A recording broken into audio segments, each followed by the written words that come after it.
Good morning प्यारे विद्यार्थियों। आज अब बात करेंगे क्लास 10th की जो आपकी चल रही है प्रश्न वाली 8वीं ऊंचाई और दूरी, उसके जो क्वेश्चन नंबर आपका चल रहा है 14। इससे पहली वाली क्लास में विद्यार्थियों ने बात कर ली थी क्वेश्चन नंबर 13 की। जो अब आएगा वो क्वेश्चन कौन सा है? वो है क्वेश्चन नंबर 14।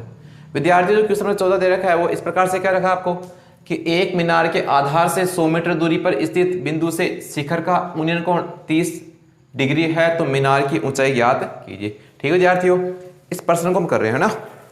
देखो विद्यार्थियों, प्रश्न को आप हल करोगे तो पहले बना रहे चित्र कि एक मीनार, यहां पर हमने एक मीनार मान ली विद्यार्थियों, ये हो गया इसका तल।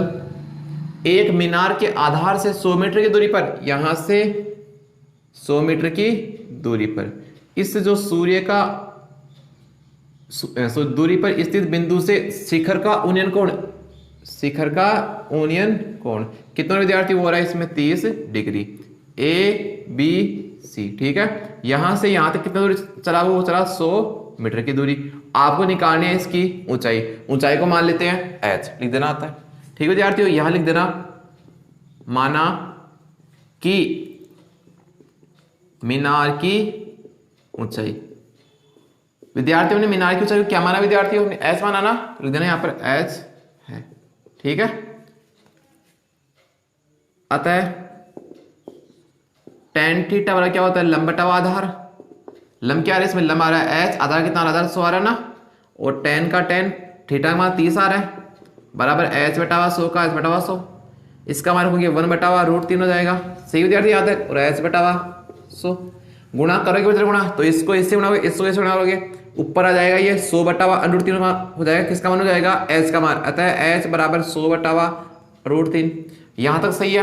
अगर इसको आप आगे हल करना चाहते हो तो ऊपर नीचे गुणा करो, किससे? √3 से ऊपर, √3 से नीचे। ऊपर हो जाएगा 100 √3, नीचे क्या हो जाएगा? 3। ठीक है, यहां तक सही है। अगर और इसको आप और भी आगे हल करना चाहते हो तो 100 का 100 लिखो, इसको गुणा करो 1.732, क्योंकि √3 का मान कितना होता है? वो होता है 1.732। तो नीचे कितना आ रहा है? नीचे आएगा 3।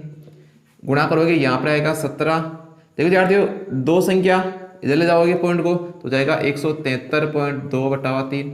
इसको और आगे करोगे ना तो देखो 3 5 15, ठीक है, और बचेगा 2, और 3 7 21, बचेगा 2 और 3 7 21। कितना विद्यार्थियों? इसका आंसर हो जाएगा 57.7 मीटर। तो मीटर। ठीक है विद्यार्थियों, आता है जो इसकी वो निकालोगे ना आप, क्या ऊंचाई वो कितनी आ रही है? मीनार की ऊंचाई आ रही है 57.7 मीटर। लिख देना लास्ट में। अतः मीनार की ऊंचाई कितनी है? 57.7 मीटर। ठीक है, इस प्रकार से विद्यार्थियों हम इस प्रश्न को हल कर सकते हैं। उतारो जब तक इसको आप। अब बात करेंगे क्वेश्चन नंबर 15 के बारे में। ठीक है विद्यार्थियों, तो यहां लिख दो क्वेश्चन नंबर, ठीक है, यहां लिखते हैं हल। पहले बनाते चित्र कि किसी स्तंभ की चोटी का कोण, ये चोटी आ रही विद्यार्थी आपकी, ये आप इसका आधार हो गया। स्तंभ की चोटी, ये चोटी यहां पर, इसका इस चोटी का उन्नयन कोण समतल पर स्थित एक बिंदु से कितना आ रहा है? मान लो यदि x का एक बिंदु आ रहा है, इसका कोण आ रहा है 15 डिग्री। सही यहां तक। स्तंभ की ओर 100 मीटर चलने पर, यहां से चलो विद्यार्थी कितना डिग्री? 100। ठीक है, 100 मीटर चलने पर उन्नयन कोण कितना हो गया? उन्नयन कोण हो जाता है 30 डिग्री। ठीक है, तो स्तंभ की ऊंचाई ज्ञात करो। इसको h मान ले, ये A B C D। ठीक है विद्यार्थियों, अब देखो आप आगे, और इसको आप अक्ष मान लो, लिख देना माना कि स्तंभ की ऊंचाई CD बराबर h है, तथा इसको माना कितना आपने? BC बराबर अक्ष। ठीक है विद्यार्थियों, अब देखो आपको ज्ञात करनी है इसकी ऊंचाई ज्ञात करनी है ना। देखो विद्यार्थियों, इसका दो तरीके होते हैं, दो फॉर्मूले इसके। या तो आप एक काम करो, पहले इस त्रिभुज को यहां से यहां तक ले लो और फिर उसके बाद ये ले लो और अक्ष का मान रख दो, फिर h का मान आपके पास आ जाएगा। ठीक है, इसका और एक फॉर्मूला हो रहा है कि आपके पास देखो यहां पर कितना आ रहा है? ये 30 आ रही है, तो हो जाएगा 150। ठीक है, यदि ये 150 आ रहा है तो यहाँ ये 150 और ये 15 कितना हो गया, 175 हो गया ना, सॉरी 165। तो ये कितना हो जाएगा, ये हो जाएगा 15 डिग्री। यहाँ तक करेक्ट है, बिल्कुल कोई समस्या नहीं है ना। देखो विद्यार्थियों, अब आपके पास ये क्या आ रहा है, एक द्विसंभव त्रिभुज है। क्या है विद्यार्थियों, द्विसंभव त्रिभुज ए बी डी से।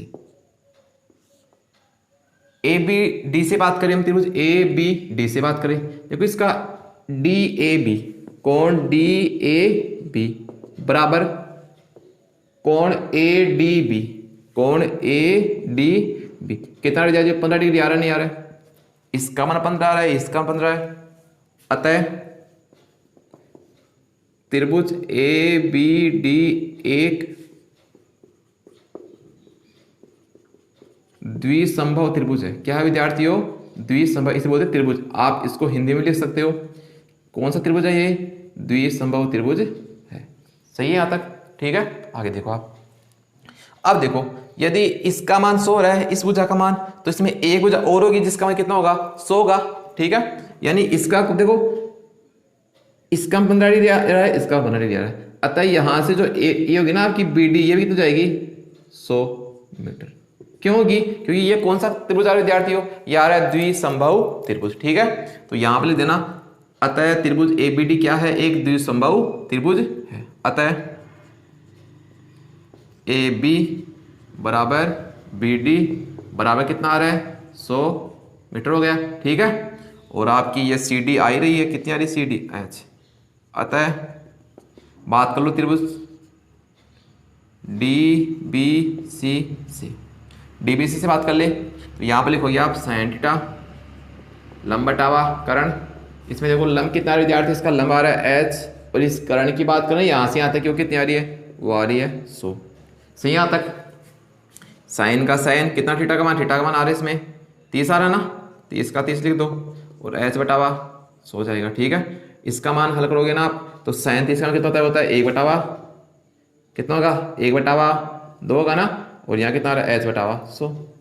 ये ऊपर चला जाएगा, एच का रहने दो आप, तो यहाँ पर तो एच बचेगा केवल आपके पास, ऊपर जाएगा ना, तो ये जाएगा 100 बटावा 2, कितना हो गया, हो गया 50 मीटर। अतः स्तंभ की ऊंचाई कितनी होगी, अतः स्तंभ की ऊंचाई 50 मीटर होगी, ठीक है विद्यार्थियों। इस फॉर्मूले को आप आराम से देखो, आपके लिए ये शॉर्ट रहेगा, इसलिए हमने ये फॉर्मूला काम में लिया है। इसके अलावा एक फॉर्मूला ये भी है कि आप इसमें 10 15 को काम में ले सकते हो, उस फॉर्मूले से भी इसे कर सकते हो, ठीक है विद्यार्थियों। मिटा दे इसको। देखो माने कि स्तंभ की ऊंचाई एच मान लो, बी सी का मान एक्स हो गया, त्रिभुज ए बी डी आ रहा ना, ए बी डी से, ठीक है। तो डी कौन डी ए बी ले लो, और ए डी बी 15 डिग्री हो गया। अतः त्रिभुज ए बी डी एक क्या है, द्विसंभव त्रिभुज हो गया। और देखो भैया विद्यार्थी, यहाँ पर ए बी का मान और बी डी यहाँ बराबर होगा, क्यों होगा बराबर, क्योंकि ये क्या है, एक द्विसंभव त्रिभुज है, ठीक है। तो इसलिए दोनों क्या हो गए, बराबर हो गए ना, क्योंकि द्विसंभव में दो भुजा क्या होती है, समान होती है ना, इसलिए। और ए बी का मान बी डी का मान दोनों हो जाएगा 100 मीटर, सी डी का मान हो गया एच, और तो बोल लोगे यहाँ पर डीबीसी से बात करोगे तो साइन थीटा हो जाएगा लंब बटावा करण, और एच बटावा कोस, सॉरी 100 आ रहा है, एच का है 100 का 100, साइन 30 का मान होता है 1 बटावा 2। यहाँ से डायरेक्ट काट सकते हो आप, यहाँ ये भी याद देखो इधर, यहाँ पर ये भी कर सकते हो इसमें, क्या कि 2 एकम 2 और 50 दूना 100, तो 50 हो जाएगा ना, 50 एकम 50, एच एकम एच का मान कितना आ जाएगा 50 मीटर। अतः स्तंभ की ऊंचाई कितनी आ रही है विद्यार्थी आपके पास, स्तंभ की ऊंचाई आ रही है इसमें 50 मीटर, ठीक है। चलिए फिर आगे। अब देखो विद्यार्थियों, इसका एक फॉर्मूला और होता है, इसको उतारो पहले आप।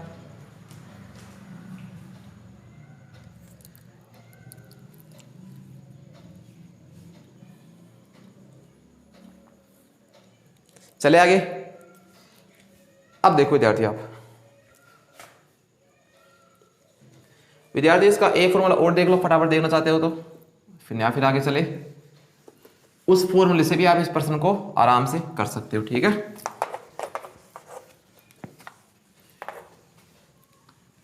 चित्र तो रहने दे, एक बार चित्र को, चलो इसको मिटा देते हैं, दोबारा बना देते हैं ना, चित्र बनाते दोबारा विद्यार्थी को इसमें फटाफट। किसी स्तंभ की चोटी का उन्नयन कोण समतल, मान लो समतल आ रहा विद्यार्थियों, और एक बिंदु से कितना आ रहा है, 15 आ रहा है, तो ये स्तंभ हो गया, यहाँ से ले लिया हमने कितना, 15 डिग्री, सही है।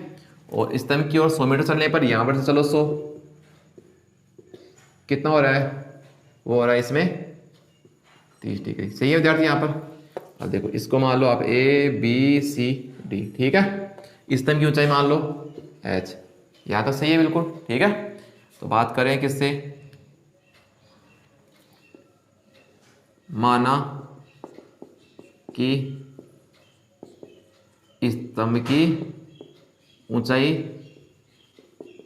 H मीटर है, ठीक है विद्यार्थियों, H मीटर मान लिया हमने। और बात करेंगे त्रिभुज CDB से, सॉरी इसका एक काम करो आप DBC से कर लो, ठीक है। तो यहाँ लिख देना क्या होगा, tan थीटा बराबर लंब बटा आधार आ रहा है, लंब कितना आ रहा है इसमें, लंब आ रहा है H, आधार कितना आ रहा है स्क्वायर मान लो आप, लिख देना यहाँ पर।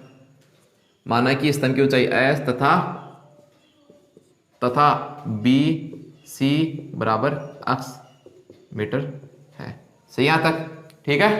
चलो आगे, इसको x मान लो विद्यार्थी, आप x मानोगे ना तो tan का tan रहेगा, थीटा कितना, थीटा 30 आ रहा है ना, h बटा x हो जाएगा। इसका मान कितना होगा, इसका होता है 1/√3 होता है, h का x, x का x से कम x का मान लिखोगे तो h√3 आ जाएगा। ये होगा इसका समीकरण नंबर 1। सही विद्यार्थियों, चलिए फिर आगे। अब देखो आप आगे, अब आगे बात करें किससे, त्रिभुज कौन सा पूरा ले लो, DCA ले लो, या फिर एक काम ये ले लो आप CAD, त्रिभुज CAD से, ठीक है।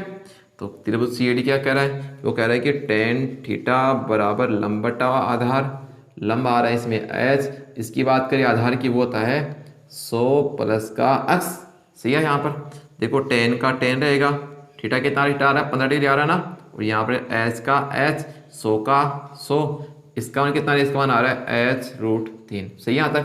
अब देखो विद्यार्थियों, आप देखो विद्यार्थियों यहाँ पर ये मान दिया हुआ है, कितना आ रहा है वो मान, वो आ रहा है आपके पास tan यार ना, tan 15 मान हो गया 2 माइनस का √3 हो गया, ठीक है। और नीचे एक मान लो, इसको इससे गुणा करोगे, चलो पहले आप इसको इस गुणा कर लेते हैं ना, tan 15 का tan 15 डिग्री और इंटू का चिन्ह आएगा ना, तो यहाँ लिख दो 100 प्लस का √3 आ रहा ना, और बराबर h एकम h। यहाँ तक करेक्ट बिल्कुल विद्यार्थियों, ठीक है।